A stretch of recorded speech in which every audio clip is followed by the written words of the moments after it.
Hello, and welcome to GPS for Nonprofits, Giving Day Planning and Strategies, presented by Kimbia. My name is Spencer Whelan, and I'm founder and president at Proclaim Advocates, LLC. I've worked on several Kimbia-powered giving events in the past, and together, we've seen the strategies that lead to fundraising success the most for nonprofits. We want to share some of those with you today. As we begin, it's important that we calibrate our expectations. We need to know what a giving event is and what it isn't. For example, a giving event is an exciting and unifying way for a community to come together. It's an opportunity to discover and engage new donors, and it's a great way to convert your existing donor base into the online channel, especially if they've only given through other methods before. On the other hand, there are a couple things that a giving event is not. For example, a giving event is not a quick fundraising fix. It's not going to solve all of your fundraising needs for the year. It's also not something that requires little or no marketing support. In fact, a majority of your planning is going to go into how you market yourself within this giving event structure. Finally, the giving event is not a social media strategy in and of itself. Some organizations fall into the trap of participating in social media only during the event. However, in order to be really effective, you need to be participating before, during, and after, constantly cultivating your digital followers. So let's go over some of the rules of the road. How is an online giving day different than some other forms of digital fundraising? Rule number 1, watch out for slacktivism. What is slacktivism? Well, it's appearing to do good while not really doing very much. Some of you are probably familiar with the more traditional forms of slacktivism, things like the bracelets and the ribbons and any kind of identity apparel that lets people know that you're behind a cause. In the digital world, however, slacktivism has taken on a whole new face. Things like the like button allow people to feel like they're part of your organization and feel like they're doing something, but they're really just clicking a button. It's important to know that slacktivism is not an advocate's fault. It's actually just a detour from an otherwise great digital campaign idea. For example, you could do a great job of reaching some potential donors online, but then you ask them to do something as simple as changing their profile picture or making a status update on Facebook and Twitter, and if that's the extent to which you're asking people to participate, then somebody who was a potential donor gets all of the social benefit of participation without taking the donation action that you really wanted. So really, online slacktivism is just the result of poorly conceived digital campaigns. Campaigns that start with low expectations of their online donor base, or campaigns that have unfocused motivators. Things like the number of likes and shares that a campaign receives instead of dollars to motivate people. And some campaigns suffer from technological friction, which means that the donation platform is so difficult to use, they resort to liking and sharing things instead of giving. So ultimately, slacktivism can be eliminated fairly easily. First, just start by assuming that your donors are more tech-savvy than you may think. Never be afraid to ask people to give money online. Online transactions are a part of our daily lives. And if you make it easy to give, you'd be surprised at how many people are willing to give, even if they've never made a donation online before. Next, challenge your audience with some fun and creative donation goals. Using metrics like number of dollars or number of donors motivates people a lot more than number of likes and shares. Finally, make sure to utilize this Kimbia system in as many ways as possible. This is a robust giving platform that allows people to donate when and where they want. Rule number 2. Giving and buying are not the same. Let's start with the psychology of buying. When buying something, it all starts with a little bit of piqued interest, but almost immediately you move on from the interest phase to the information phase. This is where you gather as much detail about the item that you want to buy. Once you're satisfied, you move on to the action, which in this case means pulling out your credit card and making the transaction to purchase the item. Immediately upon receipt, you begin to do a cost-benefit analysis in your head, where you decide, was it worth what I just spent? While it may seem similar, the psychology of giving is actually quite different. For example, in a giving scenario, inspiration and information happen at the same time. People are usually not inspired to give until they learn about the thing that they're giving to in the first place. Next, something really interesting happens. The personal benefit actually precedes the action. What this means is that people feel good about the decision to do something before they actually make a donation. Therefore, Context and reduced friction are even more important. If a person feels the benefit of the donation before they actually make it, then you have to capture them in that moment. Once they have given, a second benefit actually appears. This is the social benefit. This is the feeling that a donor receives when other people find out that they've made a gift, and it's a very powerful motivator. So to summarize, the giving process can actually feel more beneficial than the buying process to the donor. This requires, however, that you understand how they think and what process must go into place to make it easy for them to give. Rule number 3. The Giving Day is all about motivated action. Here is an example of a Giving Day homepage. Notice that at the top of the page, most of the items are dedicated to motivating donors. These items include the primary message that you want donors to receive when they arrive on the site, along with a counter that shows how much time is remaining in the event and how much money has been raised. You can also easily click on the leaderboard from here to find out how other participants are doing. This is all about motivation. Immediately below the motivational items are the action items. Notice that the action items highlighted here take up about 3/4 of the page. These are items like finding an organization quickly and donating to them within one step. Also, you can find and look for specific organizations if you know their name, or if you want to search for them alphabetically. It's all about getting the person to take an action immediately when they're motivated. Let's say that I'm a donor that found an organization on Giving Day and went directly to their page within the Giving Day site. Again, I would see a lot of motivational messages, including the countdown timers, the leaderboard, and the information about the organization I'm giving to. I would also immediately see the action item, which is the form where I can make my donation on the page. But something else appears, an affirmation statement. Remember, a donor feels the benefit before they take the action. This page is designed such that they are affirmed in their decision to make a gift while they are making the gift. This captures them in the moment of inspiration and allows them to feel more secure in their donation. How is this important to you? Well, what it means is that a large portion of your donations are going to come from people who have been motivated prior to the Giving Day. As you saw, the Giving Day website and the giving tools within it are intended to reduce friction as much as possible. It's intended to make donors feel like they're in the right place and make a gift as quickly and efficiently as possible. It's intended to accelerate the giving, and it's intended to provide basic affirmations so that you can capture them in that moment. In other words, the website is where the rubber meets the road. You need to find the motivational fuel that will get people to the site and get them to take action on Giving Day. This does not mean, however, that you won't find completely new donors as a result of the Giving Day itself. In fact, organizations who achieve the fastest number of donations tend to also find the most new donors. How does this work? Well, within minutes of the launch, the leaderboard is immediately going to start to reflect the organizations who are receiving the most donations. Almost without fail, these are the organizations who have done the best job at priming their core advocates, and that early success tends to keep them at the top of the leaderboard. This is due to the bandwagon effect that happens on a Giving Day. As the campaign kicks off and money starts rolling in the door, a lot of buzz starts to build within the community. People who may have never even considered making a donation before all of a sudden start coming to the site to see what's happening. If your organization is near the top of the list, the likelihood of you getting a brand new donor goes up. On average, Giving Days engage first-time donors at a rate of 20 to 25% of the total giving population. For example, in Southwest Florida, the givingpartner.org website, powered by Kimbia, on Giving Day reported gifts from new or lapsed donors from 60% of the participating organizations. This kind of new donor acquisition success even translates year over year.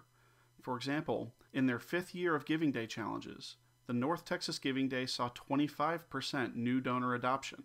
Now, before we dive into some specific strategies you can deploy on Giving Day, please take a moment and watch these videos from New Haven, Connecticut. The Community Foundation of Greater New Haven launched their very first Giving Day on the Kimbia platform. These videos will show you some of the buzz that was created within the community during the giving event, and how the nonprofit participants were able to engage new donors. I have to say that this was all the talk in our community over that 2-month period. I mean, the buzz around this was great. On the morning of the challenge, there was a group of us sitting around my desk, staring at the leaderboard in the site, waiting for the clock to strike 8.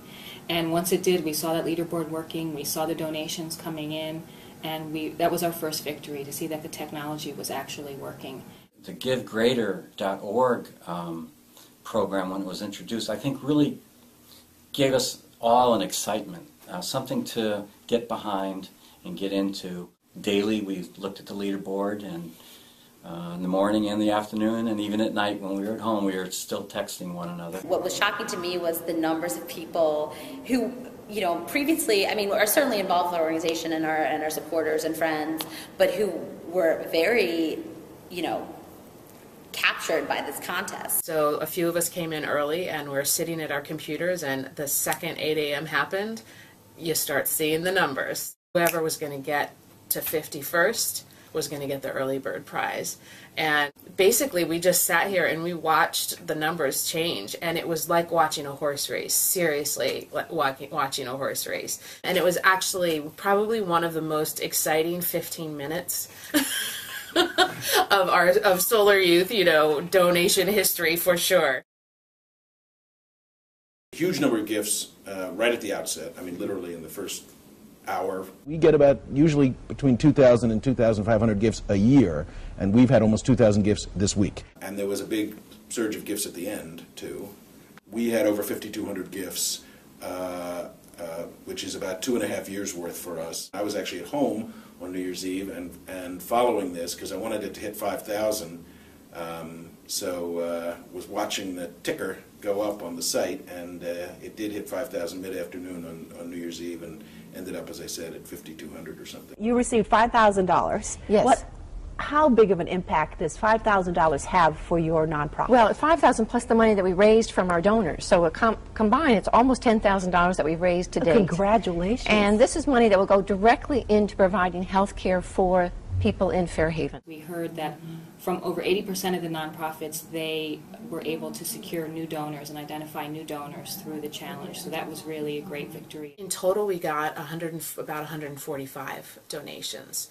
And one thing that's interesting is about 45 of those are brand new donors. A lot of first-time donors. I would probably say 45% of the campaign. We ended up 7 in donations and 6 in amount donated.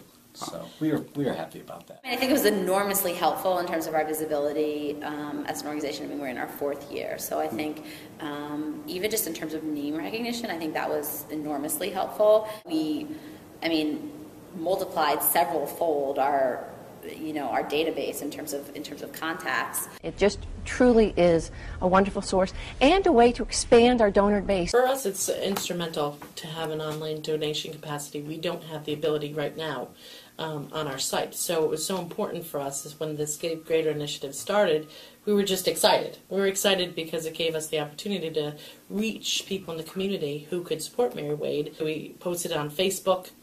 We got the information out to everyone we could, and it was not just about raising money for us, but it was about increasing visibility for Mary Wade in the community and actually having the board support us in that initiative to get the word out about Mary Wade and why we're worthy of giving, a substantial donation of $50 or more. For example, board members, friends and family that maybe they didn't feel comfortable reaching out to before. This was something that was very targeted and specific that they reached out to them for. I think it really helped us to communicate, especially to our board and to our staff and the families of the residents, that we are in the development field and that this is a perfect way for you to join with our mission.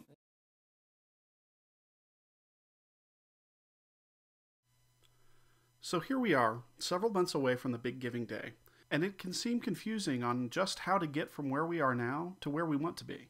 In this set of slides, we'll discuss how to chart a course that keeps us on track without missing any of the important points along the way. Just like entering in your destination into your GPS, we should always start with where we want to go. This means selecting a goal that is appropriate for your organization. For example, perhaps you just need a finite amount of money to fund a specific project. Maybe you are worried about burning out your existing donors, and you need to acquire 5 to 10% new donors for next year. Or possibly, you're a young organization that is simply trying to gain some visibility within the community. These are all equally valid, but very different goals. and it's important to pick only one and then map your route to get there.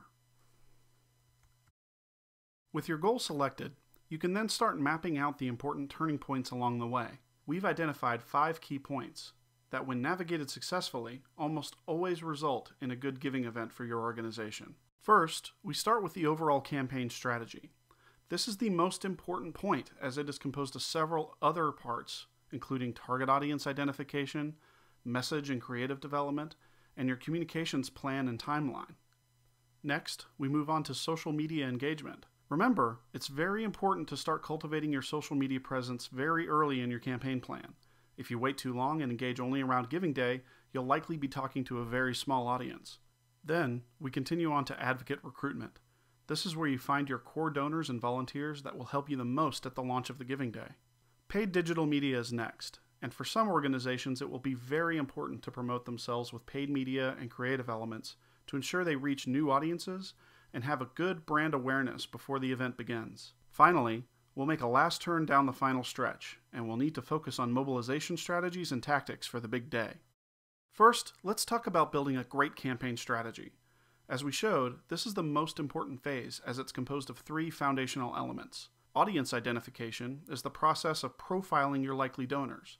What do you know about them currently? And how do you find lookalikes or other potential donors who match the profile? Message development is understanding what kind of messages motivate actions most frequently. In this phase, it's important to find a message that fits your larger brand.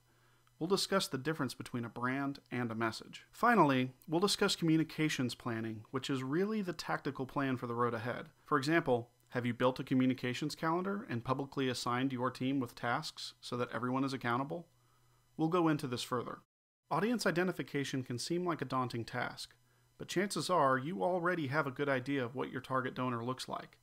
Even if you don't, you almost surely have some good starting data and access to free resources to gain some insights on your audience. Start with your CRM, donor databases, and social networks to look for similarities between your donors and your followers. For example, are all your donations coming from people in a certain age bracket? Or did you acquire a disproportionate number of followers after a certain Facebook post or email blast? You may also want to launch a simple survey to your donors and followers in advance, asking simple questions like, how do you prefer to make charitable donations? Or, what first inspired you to give to our organization? Take what you've learned and start comparing it to free digital analytics tools like Quantcast, Google Analytics, and Alexa. If you find connections within larger audiences, you may start to see opportunities you hadn't considered before. Next, we need to develop the message for our giving event. This is an area where I think a lot of organizations can get confused between the distinctions of a brand, a message, and a campaign. It's important to know that every public organization has a brand. A brand is essentially what most people think of first when they hear your name or see your logo. Also, a brand is not necessarily the same as your mission.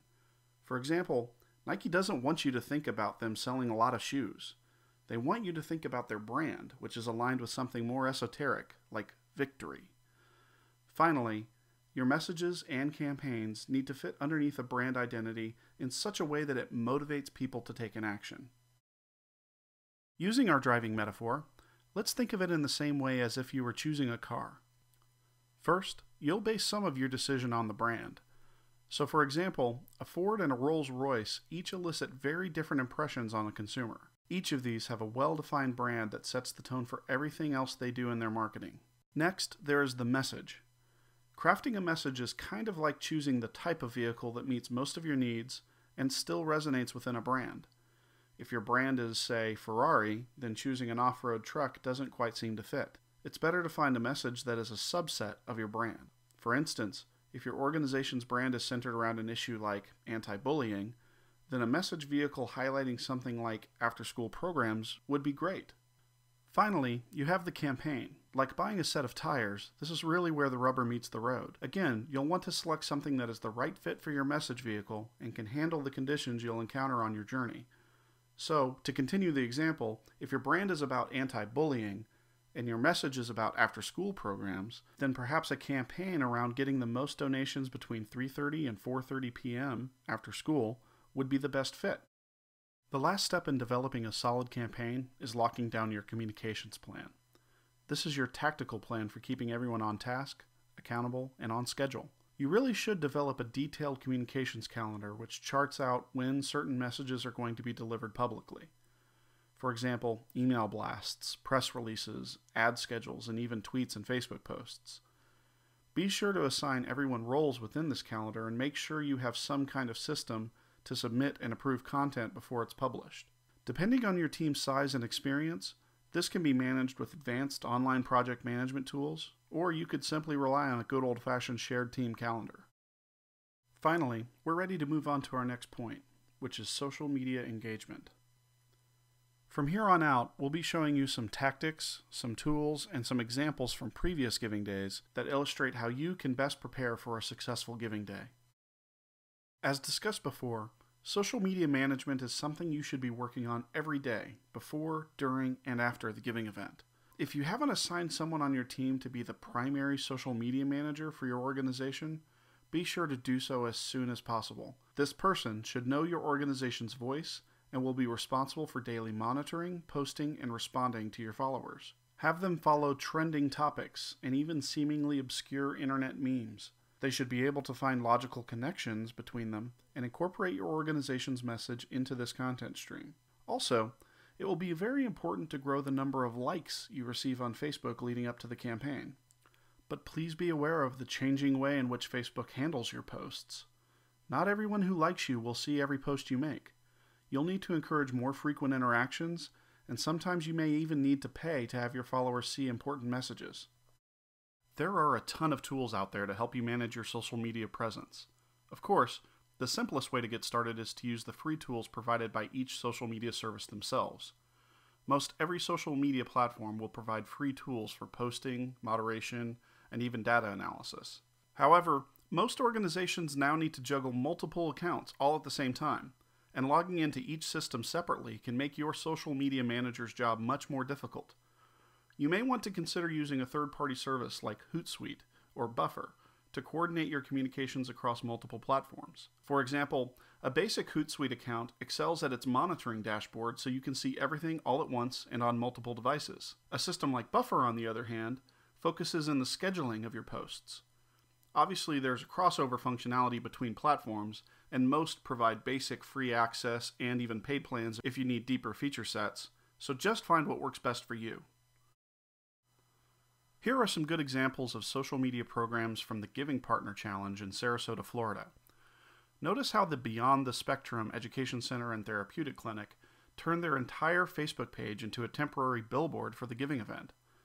They even coordinated with their volunteers and advocates to make similarly themed photos and messages, which were shared regularly on Facebook and Instagram. The Arts and Cultural Alliance of Sarasota County took advantage of the Harlem Shake meme that was popular at the time, and launched their own version of the video on social media. By capitalizing on this short-lived social media trend, they were even able to earn some publicity from broadcast local media channels. Next, let's move on to the important step of advocate recruitment. Digital advocate recruitment is really not all that different from any other kind of engagement with your supporters. You should always start with those who you know the best. They are likely your board members, volunteers, beneficiaries, and your most frequent donors. However, since this is another fundraising event, you may be wary of asking them to give more than they already have. So instead, recruit their involvement in the giving event by asking for something other than money. Here are some examples of valuable non-monetary requests that you can make of your advocates. How about asking your advocates to go out and recruit some Money Minutemen? Say your goal is to win an early bird bonus prize for the most gifts at launch. You could ask your board to go out and recruit a team of 5 people who pledge to give within the first minute of the giving event. Then charge your board members with the responsibility of reminding their recruits to make the gift. Another idea is to create share teams. Find your most active followers on Facebook and get them to pledge to share at least one post per day in the week leading up to the event. There are plenty of free tools that you can use to manage your advocate recruitment programs, and most of you are probably already using them today. Things like Google and Yahoo groups are great ways to keep a small team coordinated with discrete messages. Tools like Evite and Meetup are great if and when you're asking your advocates to do something in person or at a coordinated time. One underused but important tool is Facebook subscriptions. Facebook now filters your posts and typically only about 30 or 40% of your followers see a new message every time you post it. Encourage your followers to subscribe to your content so they see every Facebook post. They can always unsubscribe after the event is over if they feel like it's too much. Here is a great example of an advocate recruitment program during the Amplify Austin event in Austin, Texas. The Special Olympics of Texas recruited their athletes to go to popular shopping centers around town and pass out flyers while dressed like a superhero. This field team of dedicated advocates contributed by recruiting new donors in a very personal, fun, and memorable way. Sometimes, the fastest way to get where you're headed is to take the toll road. Let's look at some ways in which spending a little bit of money on your digital campaign can pay off in big ways. One way to invest in your campaign success is to develop a primer campaign. This is a digital campaign designed to boost your followers and prepare your audience for a call to action on Giving Day. Start by allocating an online advertising budget that spans 6 to 8 weeks prior to the event. Then, I typically recommend using 40 to 60% of the budget on Facebook to grow the number of likes. Remember, only about a third of your Facebook followers will see a given post during the day, so it's important to have a larger total audience to expand your outreach. Both Facebook and Google have built-in advertising tools that allow anyone to become an advertiser.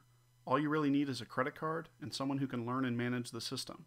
Ad networks like AdRoll and Google's remarketing tools are also easy ways to set up sophisticated retargeting ads. If you don't feel comfortable working with these tools, perhaps find a consultant, a volunteer, or work with a pro bono partner agency to help manage this for you.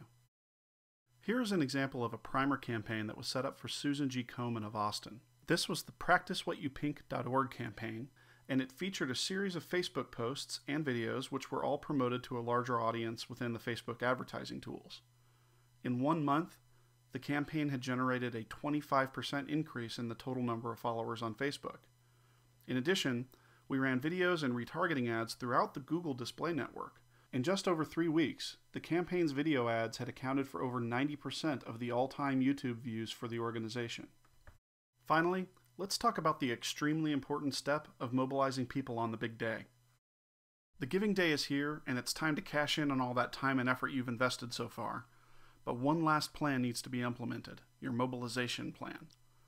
A very popular choice for participating organizations is to create an in-person or virtual event. In past Giving Days, we've seen organizations who plan time-specific events tend to win the most incentive prizes.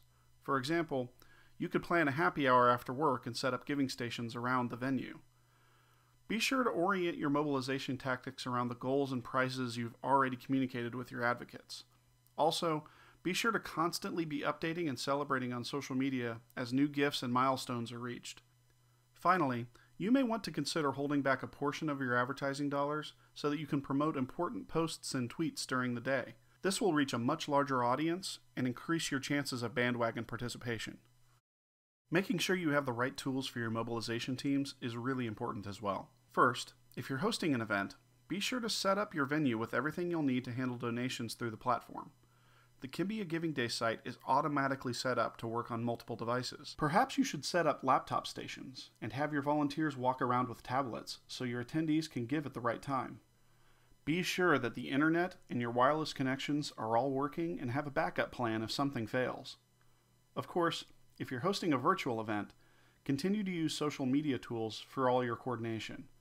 But perhaps it's worth looking into something extra, like a text message or automated calling system that sends custom messages to everyone on your list and reminds them to give sometime during the day. Here are some great examples of Giving Day mobilization programs. One organization knew that almost all of their donors had never given online before. So they produced a direct mail piece where they attached a packet of instant coffee to a card encouraging their donors to wake up early and follow the card's instructions for getting online and making a donation. During the Amplify Austin Giving Day, many organizations set up happy hours and in-store events around the city to promote the time slot where they wanted to concentrate their giving. For example, Austin Soundwaves is a music program that set up a concert at the Whole Foods flagship store and asked for donations during the final 2 hours of the Giving Day. If you've made it this far, you should hopefully have some really good ideas about how to organize your own Giving Day strategies. We are all looking forward to seeing the fun and creative campaigns you develop over the next few months. Again, I'm Spencer Whelan, and on behalf of myself, Kimbia, and Proclaim Advocates, thank you so much for your time and attention. We are truly honored to be joining you on this journey.